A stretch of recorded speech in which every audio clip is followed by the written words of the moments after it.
Tổ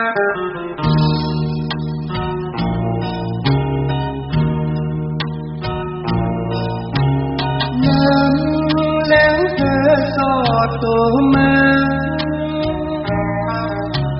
ngoài tuổi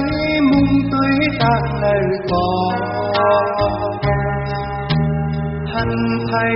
lén về ông thấy miền khuyên tha qua kèn ly môn sớ khăn khấn ở qua này sen mong con giọt ôn mò càng quay nốt đứa ta vẫn có mang thức cho quyền tắt khép xê cả lại dư nghe tiếng chuông mơ nâng bần hai màu sao thao kén ly trò ly môn sơ mình thương mẹ sống không bỏ con phi áo dấu phần ngân nữ kia bói nằm lòng xót rạch cuộc đời thầy lắc thầy ngò tò mướn em nhau nỡ có lẽ phiền liền mơ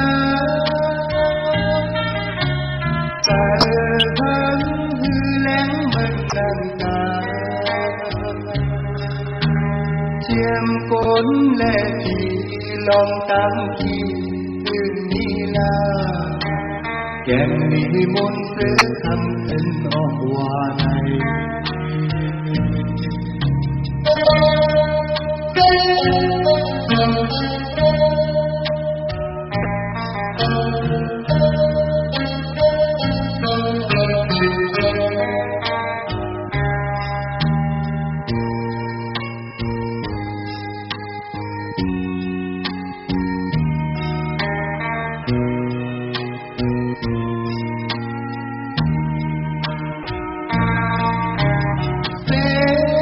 mong con giọt ôn mò càng coi ốc tố ta bần cò bằng cớ cho quyền bắt khép xê cả lại dư nghe tiếng chuông mơ nâng bần hai màu sao thao kén ly trò ly môn sơ mình thương mẹ tốn còn còn phi áo dấu phần cân nữ kia bói làm xót rạch cuộc đời thầy lắc thầy ngò tò mướn em nhau nỡ có lẽ bèn liền mơ sợ